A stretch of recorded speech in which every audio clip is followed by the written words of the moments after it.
To Monday's early look for tonight's NBA slate. I guess a lot to report on over the weekend. And it's funny. So Mark, remember, actually it was Scott from Poker Expert always said that we should probably start these things off by just kind of like just chatting about nothing for a minute while people kind of get in there. And sometimes it takes some video, let them catch up a little bit. So we may as well just kind of go over a couple of things that are going on with the site, certain things in general. So first of all, as you guys know, I was in Atlantic City. Maybe you don't know. I was in Atlantic City this past weekend.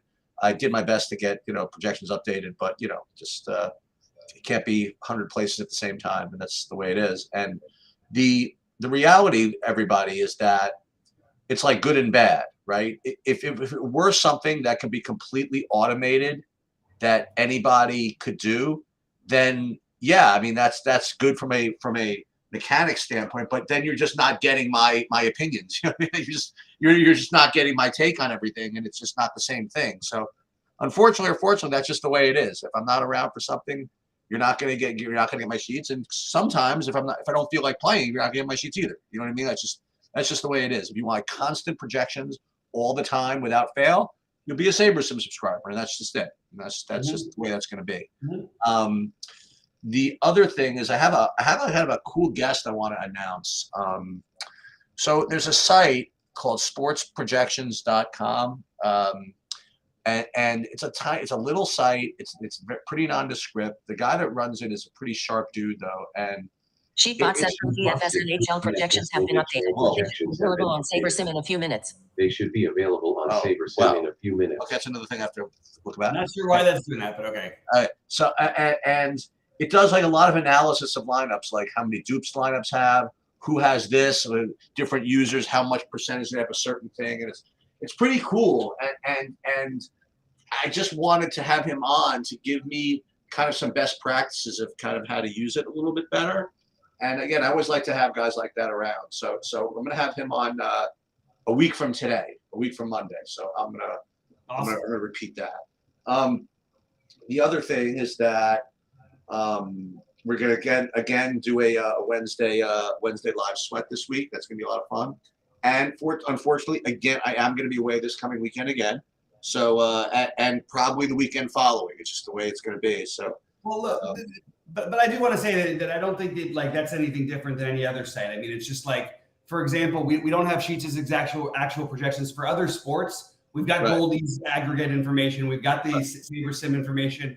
And if Andy Means is gone for Roto Grinders, which he took the 2 days off to watch the tournament on Thursday and Saturday, and then he doesn't work on the weekends. There's a million other guys who can help. Right. We don't have as many people, but we do have other options that we can offer you. Sorry, go ahead, Sheets. Just like I'm going to be away the next couple of weekends also. But listen, you'll still see my stuff out there. I'll still see my video. Those of you noticed I did like a MMA betting breakdown, just stone drunk from my hotel room in Atlantic City. Mm-hmm. And of course, because of the way the auto importer worked, didn't put up on the site. But maybe it did a little later. Who knows? For those of you who saw over the weekend. I got second in the showdown slate yesterday in golf, which was really appreciated because it followed a long week of just ugliness for me as far as DFS goes. It was one of those weeks where just nothing hit, and it was good to finally get there in the most variant, ridiculous sport you could enter, like showdown golf, and that's the way it goes. But it was kind of like a really fun last hole. I was actually watching it from Scan's house. I got back from Atlantic City, went straight there, and then Adam Shank had like a 30-footer to like force a playoff, and he literally hit the freaking flag, and it went in and out of the thing. And if you hit that, it's $50,000 like that, right? But wait, $50,000 because he doesn't necessarily win. He would have just tied. But it wouldn't have mattered. He would have finished in the exact place. I'm just trying to figure it out. So then it went like 8 feet past. Okay. So then what I needed is for me to even cash for like over 10, he had to hit the 8-footer, which he did. And I needed Spieth to miss like a 3-footer. Right. Which he totally did. Thank you very much. Appreciate that. That's pretty sick. Hashtag skill game. What could I tell you? So that was so that was good. So but and the bad news for them, the good news for me, it is the one package that people didn't buy on freaking Steak Kings the whole weekend. The only thing that people didn't go after. Oh well, got to get in there. You got to be in it to win it. What can I tell you? Absolutely. And shout out to you, Sheets. That's always great to get the win. I love the showdown thing. Was it which buy-in was that? 15 or something. How many of them did you play? 40. Put in 40. I didn't know if you were still doing that with the showdowns. That's pretty awesome. I think that's pretty cool. I think there's some edge to be had in the showdowns, and I saw that was a pretty cool way to end the Sunday. Yep. I didn't have the same luck as you. I had a better. I finished 10th in like the single entry, the big single entry. Oh, geez, that's freaking really good, actually. I mean, it was a good run. It just wasn't like there. I had the 6 of 6 with the Moore and the Fleetwood. Yeah. But I couldn't quite get there with my other guys, so it was a little frustrating. But still a profitable week in golf. It sounds like obviously you had a profitable week and bounced back, and let's close the NBA season strong, guys. This is what we got. Like, we don't have that many more days of this craziness left, which is going to make Sheets' life easier. It's going to make anybody asking for projections a lot easier because we've got other sources like Goldie who can do it for other sports, but NBA is too impossible because the up to the minute stuff. But I'm still looking forward to the end of the season, and then we got the playoffs, which is much more predictable, at least rotationally wise. So I'm ready to close this thing strong. Oh, I'm definitely looking to the end of the season. That's for sure. You're excited about it. I understand. But hey, you know what? I cashed in the 555 last night by like 1 point because somebody had a turnover in the last possession. So I'll take it. Beautiful. That's not, any way it works. All right, you ready to go game by game? Yeah. Let me share my screen and. We'll get going here. And so you feel free to. I woke up this morning. My kid and I have been in my house and woke up to somehow the soy sauce spilled all over the fridge. So I had to clean out the fridge like literally as I was planning to come here. I was going to have like a quick snack before I got on, and then had to do a whole fridge clean out. So just barely making it. Anyway, sorry. Go ahead. Let's pull it up and. Feel free to ask questions in the chat. We'll poke around. We'll answer some of these. So I guess we'll just get started. My overall slate look is that, this early in the day, I don't see too much great value. I'm sure it'll pop up eventually. And I do see it's funny, but I do see some guys being owned. So this is what I've been noticing recently is that, well, the people really want to play these studs. So they just kind of have to try to force in value, I guess. But we'll see what you like. We'll see what we can prioritize. But what do you like here in Indiana, Charlotte? I guess I'll start. If I sort my sheets by point per dollar, I'm actually getting 3 of the top 4 values from this game. And that would be all Charlotte's actually. It would be Dennis Smith Jr., P.J. Washington, and actually Terry Rozier.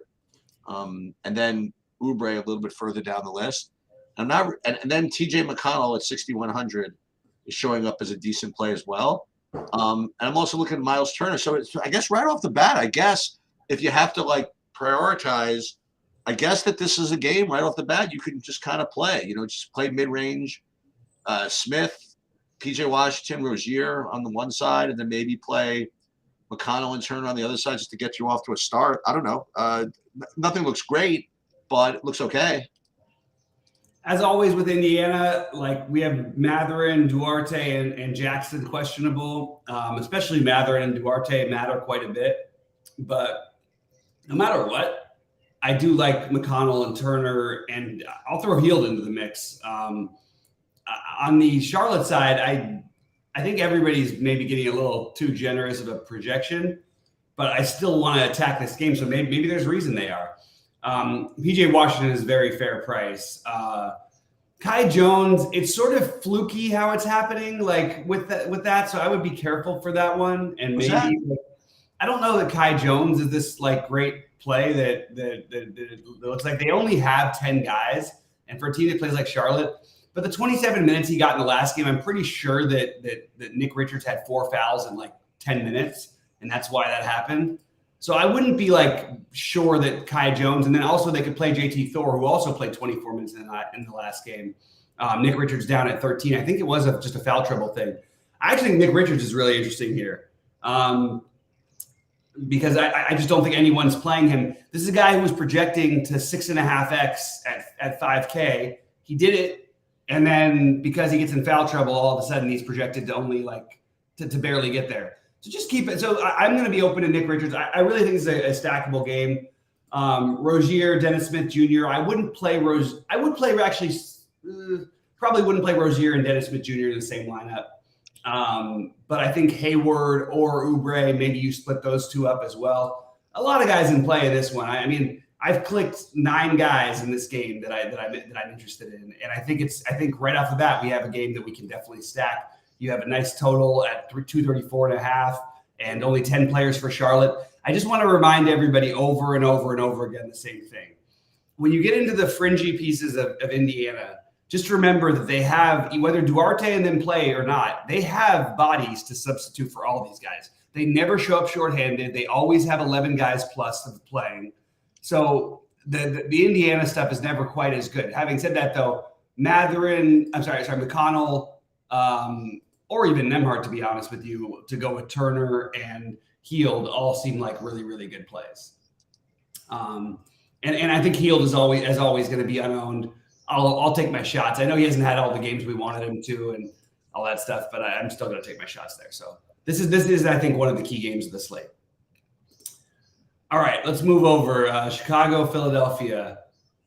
So what are we doing with Embiid here, Sheets? And before I ask, should I see the NBA schedule for tonight? Because they've been playing games on Mondays. And Embiid on Friday, certainly, what did he put up? 70, 72 in 2.5 quarters, basically. On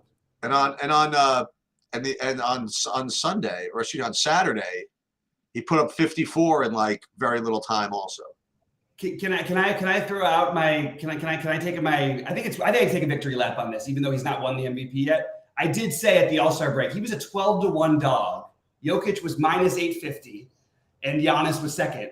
And I said Embiid, I think Embiid will win I said it over and over again. I think Embiid will win the MVP. There's too much narrative. There's games down the stretch. He had the matchup with Jokic where he blew him up, and now Embiid is now the favorite to win MVP.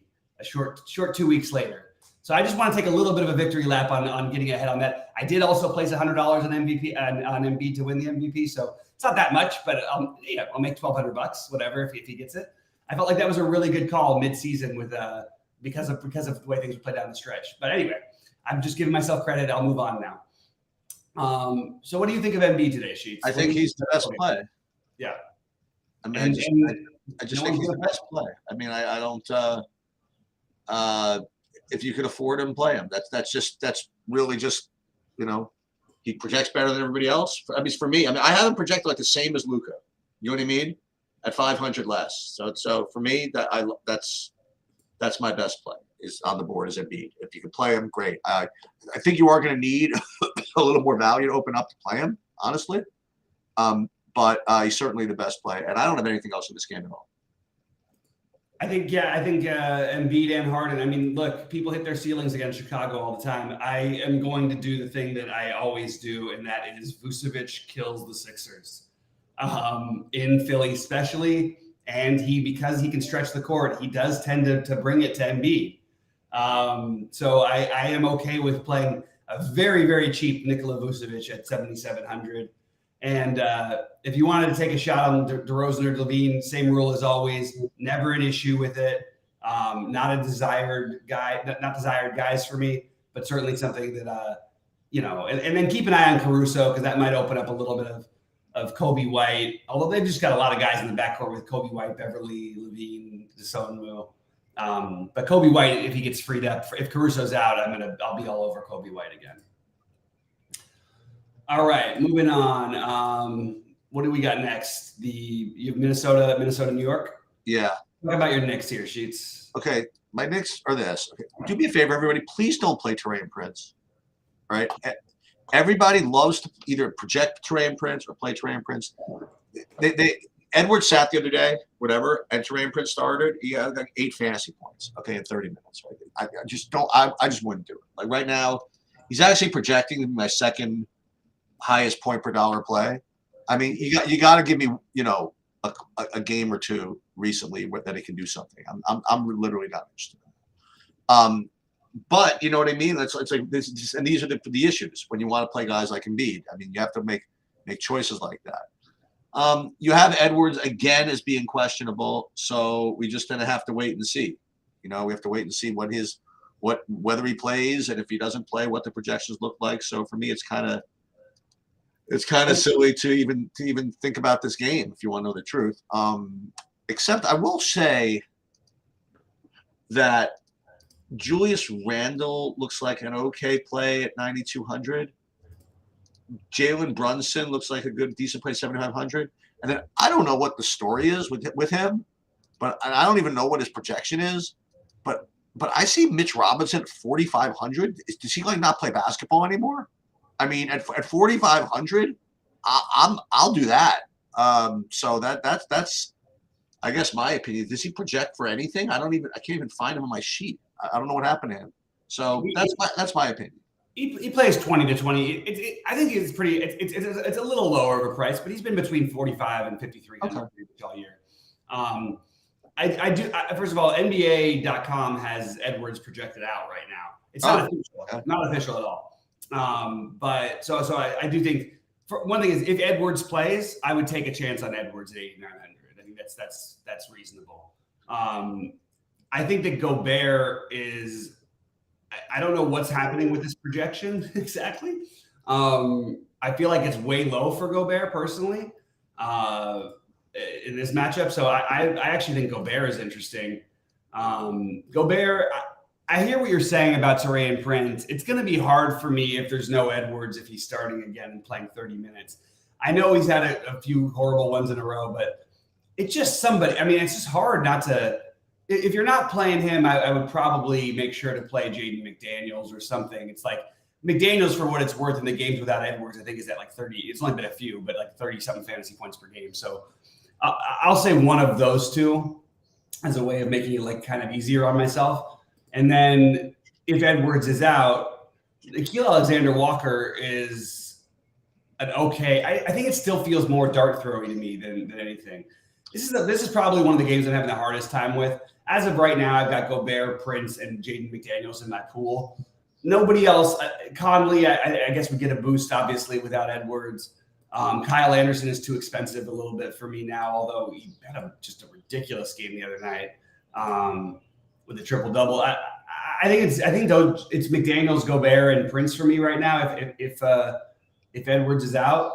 But I'm sort of curious because there's the 4 Q tags, and I just want to see everybody who's playing before I make a decision. Hopefully, we'll have that information before lock, which we very well may. And on the Knicks, I'm not especially interested in anything except for, as you mentioned, I feel Mitchell Robinson's being overlooked, and 4,500 is like we've comfortably played like backup centers when we didn't know what was going to happen at 4,500. Why wouldn't we play the guy who's a starting center in a good matchup?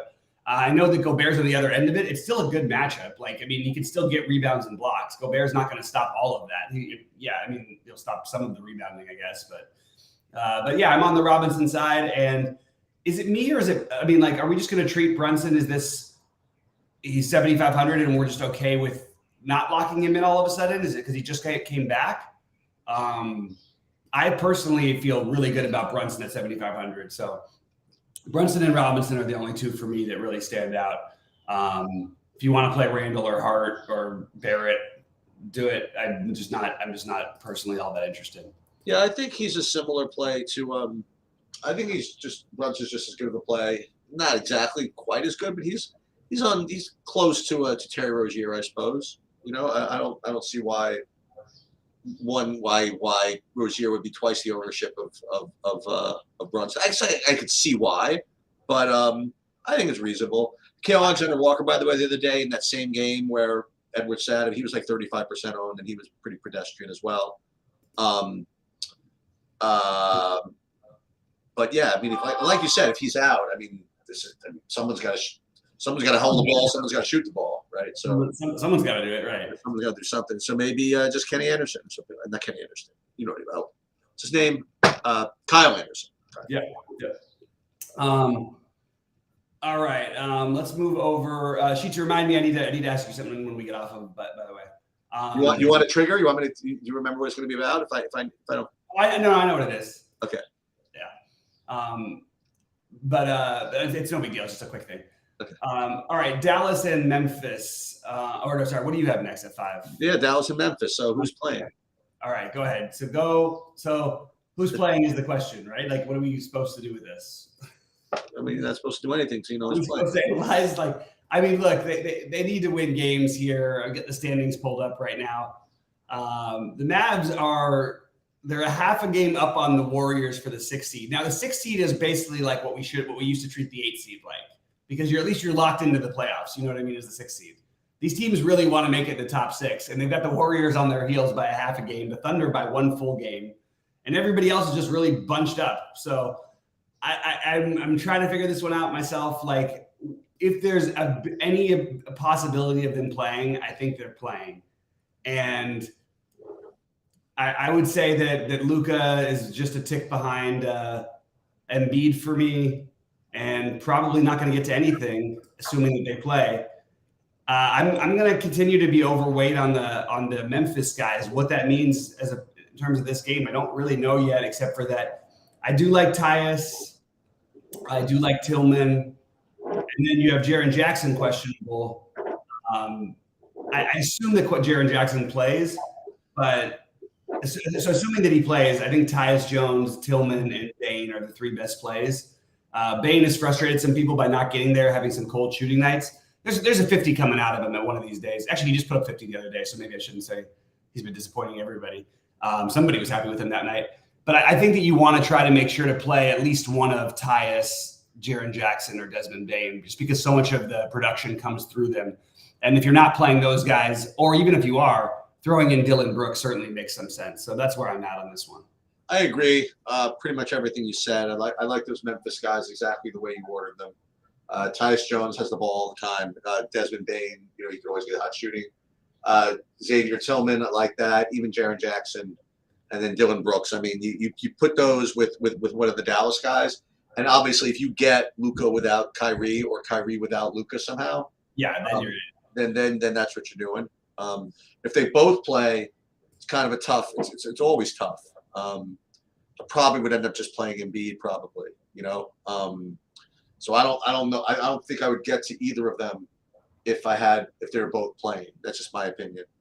But that still wouldn't preclude me from playing a couple of Memphises. You know what I mean? Like, I've talked about this before. Like, if this is a close game going right to the end or whatever, I mean, I have no problem with like the 3 top scorers on Memphis without needing ceilings from Luka and Kyrie, because they're both.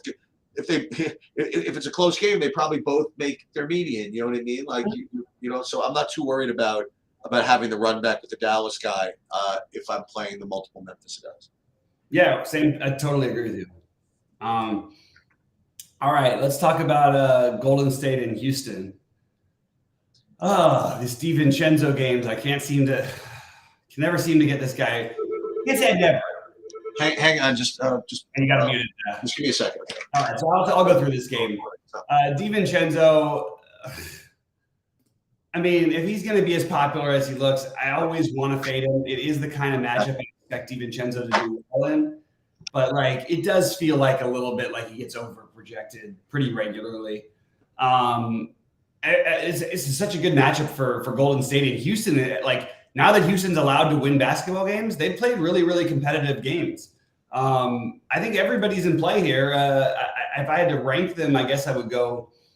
I'm not going DiVincenzo first. I guess I would actually go Curry or Clay as 1 and 2, and then I would get into some Draymond and some DiVincenzo. On the Houston side, and I do just want to point out, like, everybody thinks like these spreads are kind of crazy. I'm just going to guess that, you've got Golden State, who's 7-27 on the road, favored by 10 points against a Houston team that's been playing better basketball. Just kind of crazy to see that. Like, Golden State hasn't shown with Steph or without Steph that they can beat anybody on the road this whole season.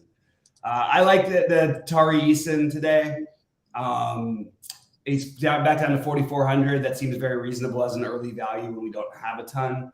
I think Şengün's price is just with the upside is totally interesting. And then I like Josh Green. Kevin Porter Jr. is a little more expensive, but Jalen Green? Jalen Green, excuse me. Kevin Porter Jr. is a little more expensive, but I'm siding with Green tonight. But I think Kevin Porter Jr., if you're playing a bunch of tournaments, maybe throw him into a couple of them. He's certainly been right around that 40 fantasy point thing every game. But priorities are Eason, Şengün, then Green for me. And it's very close between Green and Şengün. I just think Şengün will be much lower owned. But another game that's stackable. This game, along with the Indy-Charlotte game, are probably my two favorites. And then the Memphis side of the Dallas game, and that's pretty much a lot of what I'm looking at today. Well, when you say stackable, you like Curry on the you were saying on the. I do like Curry. Yeah, I mean, Curry has been like, first of all, they're in desperation mode. This is these are like not must win, but closer to must win games than usual. He's down to 9,800, which is very, very reasonable. It's Houston, who's one of the worst perimeter defensive teams in the NBA, actually one of the worst in recent NBA history. He certainly has a ceiling at 9,800. So I'm not sure he ends up in my lineups yet, because my plan was to try not to spend above 9K on anybody today. And if I did, to try to play Embiid. But if we get any value to open up, I will definitely have interest. If not, I will take shots on Klay Thompson against a team that can't guard anybody shooting a three. Seems like a good time to play Klay Thompson, who actually got there the other day without making threes, which was kind of neat to see. He had 11 rebounds in a game. But I do think you want exposure to this game, no matter which way you slice it. And how about Jabari Smith coming on strong towards the end of the rookie campaign? He had a couple down games, but he's had some big moments. He hit a game winner. He's he's going to go out, have ups and downs in terms of production, but he's starting to look more like the guy who was the number 3 pick in the draft. But yeah, I'm pretty much done talking through this one. What do you like here? Okay, first of all, to address a couple of things in the chat. Yeah, Clay, I'm going to do that after we go through the last game. I am going to do that. I'm going to build a cash lineup using the sheets, since you asked. And just to address Brian Brooks, obviously appreciate that. First time playing golf ever, finished 5th out of 125 in the single entries, just using the projections to find good value, and it paid off. Very nice. So I, first of all, I am going to press and double up on the, or go double or nothing on my Houston win from last week when I bet on them against the Lakers. And I'm going to go right back to them at home against Golden State, presuming all their guys are in. Remember, when we're talking about DFS versus betting, like when I'm betting, I want all my guys to be playing, right? So I see all these guys are in, don't worry about Porter being out, don't worry about Şengün being out, whatever it is. I think Houston plus those points is really, really strong tonight. So I do like that. And so I'll play Curry on the one side. And I think that guys like Jalen Green are like just fantasy gold mines. I love playing guys like this that just like when they just feel like it and get hot, they could shoot the ball 40 times or whatever, and they could just put up huge ceilings. Now it's kind of hard for him to get it with everybody playing, but I don't care. It's worked for me before, and I love the Jabari Smith, especially considering in his last game he played like 100 minutes, scored like 1 fantasy point. You know what I mean? Like wide range of outcomes that one. Just fine by me, And it's I don't think I'm going to get to Porter at 8K. Kind of tough for me to get there with him with all the other guys in. Yeah, I think that's fair. So I'll play one of these two guys, and you telling me that Vincenzo might be someone I should play or not play on Golden State. I guess that's fine. But yeah, I think I'd Curry under 10K. Like you said, Houston doesn't defend the 3 all too well. Well, I think Curry's been known to make a couple. So I like it. Nice. All right. Let's move on to Sacramento and Utah. This is the highest total of the night, but maybe a little bit harder to get your exposure to than maybe you're thinking. Look, the first thing that comes to my mind is that, look, I know I've mentioned a lot of names. There's a lot of guys to like today. I just want to go through Sabonis's game log, okay? 53, 50, 51, 55, 60, 35, 71, 57, 65, 61. I actually think he should probably be more expensive at this point. And people are not going to play him at all. Now, I'm not crazy about the spending over 10K. I do think he's a better play. Like, Steph is projected to get more ownership than he is, and I like Steph. But like Sabonis, you basically have like a guaranteed walking 50, and this is a plus matchup too for him. I really don't know the credible arguments for why Sabonis is projected to score 50 fantasy points when he's outscored that in 11 out of his last 12 games in the best matchup, or as good a matchup as you can have in basketball. It just feels like a misprojection. So I'm going to say Sabonis is a really good play. I also think Fox, maybe it's just because everybody's a little mispriced today. Fox at 8,200 seems more than reasonable. The fringy pieces, the Lyles, Herter, Barnes, yeah, they're not going to be out of my early list. But I think the main thing is Fox and Sabonis for a game with a 240 total seem a little bit under projected to me. On the other side, it's a little trickier because it won't be trickier if Lauri Markkanen's out. We'll be interested in everything. Everybody sort of seems to be priced okay for where they're at. They are missing guys, but like everybody's sort of been priced in the thing. I think that my favorite piece would be Kelly Olynyk. And that's really all that I have from them right now. How about you, Sheets, in this one? I think Sabonis is a really, really good play. I have him rated just a little bit below Embiid and Luka as far as like overall play goes, and right there alongside of Curry. And like you said, the guy just freaking smashes for a living, you know. So, I like that a lot. And then De'Aaron Fox is like basically free.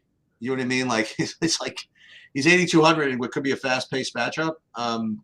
He's not projecting all that great. Maybe he hasn't done well recently. I'm not even sure, but I mean, that sounds good to me. And then, like you mentioned, I think Malik Monk has been. I want to play Malik Monk though. Oh my God, he got there in freaking 23 minutes, 35 fantasy points. You know what I mean? Like he only plays 23 minutes. The only time he doesn't play 23 minutes is if somebody's hurt. Well, that's what I'm saying. So what I'm looking at is for Herter. You know what I mean? Like I don't know if he's going to be playing or not. If he's anybody who can walk is playing for the Kings. Well, if he can walk, I like him at 4,800. You're more the Herter whisperer than I am, but I think one of these two, as usual, is probably worth taking a shot at. And yeah, for Utah, so Markin I think was questionable. Yeah, so if he's out, I think that's something you really have to monitor. And unfortunately, it's a 9 o'clock game. If he's out, that's some usage to go around. So we have to kind of look at that. Taylor Horton-Tucker maybe, but then Taylor Horton-Tucker, he doesn't do anything offensively. But Taylor Horton-Tucker maybe. I don't know. I'd have to see what happens if he's. No, Taylor Horton-Tucker, he does everything offensively. I don't know. I remember that one game where like they pulled him. They didn't want to close him because they didn't want to touch the ball. But no, he's like one of the highest usage guys. Like okay.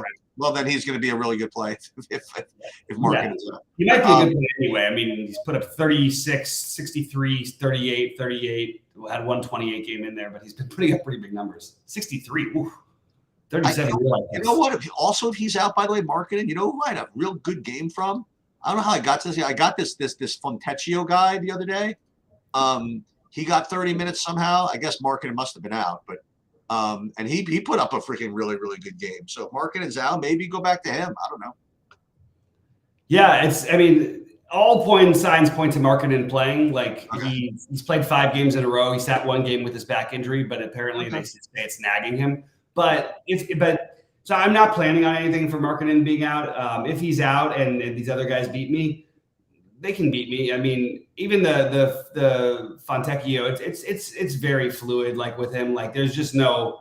It's really hard. I mean, he's their third string. Well, I guess he's sort of a forward, but they kind of have him like playing like offensively, like a 1 sometimes. It's kind of tricky with the Jazz. Like generally a good team to stay away from because how many guys are they projected to play? I'm just going to take a look tonight because this is kind of an important one to figure out. They've got 1, 2, 3, 4, 5, 6, 7, 8, 9, 10, 11.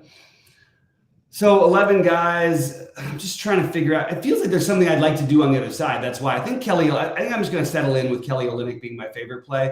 I don't like playing these other guys like from Sacramento when they're all there. Like if you look at most of the games or Barnes, usually Lyles was out or one of Herter or Barnes was out, or even guys like Davion Mitchell didn't play that day, or just something happens usually when that happens. And Malik Monk is just a heat check. You can always kind of play at 5,500. There's no way I'm doing it on this slate. But, yeah, he can get there in 22 minutes, 23 minutes. But Kevin Herter, you know, I love Kevin Herter as a real life basketball player, but he legitimately has like a 5-minute floor.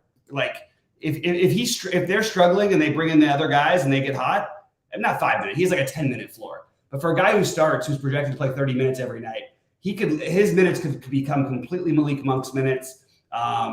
And his minutes could be, any of their minutes could always become Trey Lyles minutes.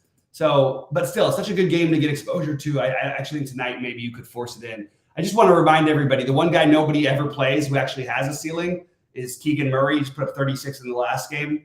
I'm not trying to play him today, but it's just always confusing to me when everyone wants to play Herter and Harrison Barnes, and Keegan Murray has been the one who's always unowned, who has not quite the ceiling that Herter has, but not that far behind it, to be honest with you. You want to give me priorities? You want to give me priorities, then I'll build lineups? Priorities are pretty basic. Like if you can afford the spend ups, of the spend ups, I like Embiid and Sabonis. Of the values, I don't really like anything. Xavier Tillman, Tari Eason, Dennis Smith Jr. to some extent, although I'm not quite as high as the field is, but I tend to end up playing him because somebody else is out and then he gets overlooked, so I'll end up playing him. TJ McConnell is a priority. Miles Turner is a priority for me. Pretty much that Charlotte game, although I'm still not sure which of my Charlottes are my favorite, which might force me into some to Dennis Smith Jr. And then my other favorite game is the Golden State Houston. So I think Jalen Green versus Steph, I don't like quite as much as Sabonis, but maybe you play Klay Thompson on the other side and get that 7-8-3 game from Klay Thompson having that 45 or something like that. So Clay, let's build a cash lineup. And now I want to give you guys a little bit of a disclaimer. I've played a grand total of 0 cash games in NBA in my life. Okay, but since you asked what I would do and how I would use the sheets to do it, I want to highlight a couple of different things we have available on TrueDFS for that purpose. And we'll build it several ways. First, I'm pulling up the main TrueDFS site. And I think you do have to be a premium subscriber to even get access to this. But this is our very primitive optimizer, okay, that Evan created, which basically just builds optimal lineups. This is just called the tools, the TrueDFS lineup builder. So you pull it up here, and what you can do is you could load all the information from my sheets right into here. So you could either upload your own or load mine. So you'll see it populated with all of it. And basically, if you wanted to create one lineup, okay, you could play, you could just hit either a client-based server solver, and it'll immediately just create, and this is basically the optimal cash lineup. So that's one way you can do it. Now, what you could do is you could put a little, your own kind of like spin on it. Like here, you'll see it has 1, 2, 3, 4, 5 guys from Charlotte. Now, if you think that that's too much, then you could run a couple more and play less. So that's one thing you could do, is just use the TrueDFS lineup builder. The other thing you could do is, if you're a SaberSim subscriber, you could do something similar. You could either use SaberSim's projections or mine, and I'm uploading these by hand. Okay, so I've replaced SaberSims with my own, and you'll look, by the way, I don't know why it defaults to this view. All right, so here's my projections in there. And then what you do for cash is you build lineups, and you would select cash over here, because you look and you'll see that it has no correlation, it's no randomness, and you build, as many as you want to kind of look from. And so I'm just going to build 5. I mean, how many cash lineups do you really want? So we'll see what that does. And I'm presuming it's to be, if not identical, it's probably going to be similar. The only difference is that I do think that SaberSim, even if you just put it in for a cash lineup, it will try to build lineups with a little more upside than if you just did the straight optimal. But we'll find that out in a second. But I'm expecting to see, again, it's very similar, like maybe 3 Charlottes, 4 Charlottes. Now, again, it is, 1240 or something like that. So this is all going to change, as throughout the course of the day. Now, I can stop this now. Get all of them. Let's see. Stopping lineups. And I think it's the exact same pretty much. You see the top one with the 5 Charlotte. So you could then pick among these, like kind of like your favorite cash lineups. That's another thing you can do. And if you didn't want to do that, like if you just wanted to use the actual sheets to do it, I don't know why you wouldn't want to at least use something to help you do it. But what you could do is this: like you just put the sheets up here, right, and you look at them, and you can just try to create your own optimal by kind of just like sorting by point per dollar, right? So like the first guy you would see, the same guys before, like when you sort by point per dollar, who's kind of expensive that's up here, because that's what you're looking for. So Rozier, McConnell, maybe even Jalen Green, PJ Washington.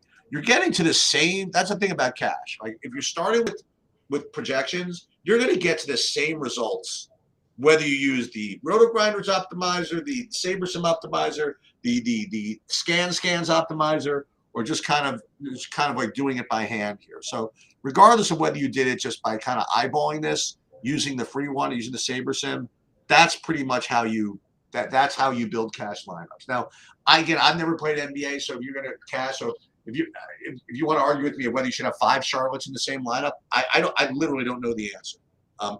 Probably it seems like too much. Right? It seems like what I would do is probably play max 4 or something like that in cash. But again, this is not what it's going to look like now anyway. It's not going to look like this at the end of the day anyway. But have you ever played cash? You have any questions about this? But what's your view on cash NBA, if anything? I don't know how to answer that question. It's a very broad question. What do you mean? Oh, everything I just said. Oh, I could go through who I would play in cash today, but I don't think there's an answer of how many players to play for a team. That's not a real thing. Sort of like the same thing in tournaments, because that's just like you don't care. You're just trying to make the best play. Okay. Like the cash game build right now would be like probably would be like Jalen Green, Tari Eason, probably DiVincenzo, PJ Washington. I would guess Miles Turner would probably make most cast lineups, and so would Dennis Smith Jr. Potentially one of the Memphis guys, probably Bane. That's sort of essentially what the cash game lineup would look like today so far. Yeah, sorry that's not as exciting for you, Clay, but that's what cash games are. Just not very exciting, which is why I don't play them. They really aren't exciting, and there's a lot of skill involved. And if you're going to use that skill, my theory is let's try and make more than double our money. Good to me. All right. Good luck to everybody today. We'll be live with you at 6 Eastern. I'm ready for a big week of NBA, guys. I had some interesting stuff going on Friday, and it ended up not quite getting there in some ways, but I did well on FanDuel. But I feel like we're on the verge of something. So hopefully we can get it figured out and sorted out tonight. Make some money. Good luck, everybody.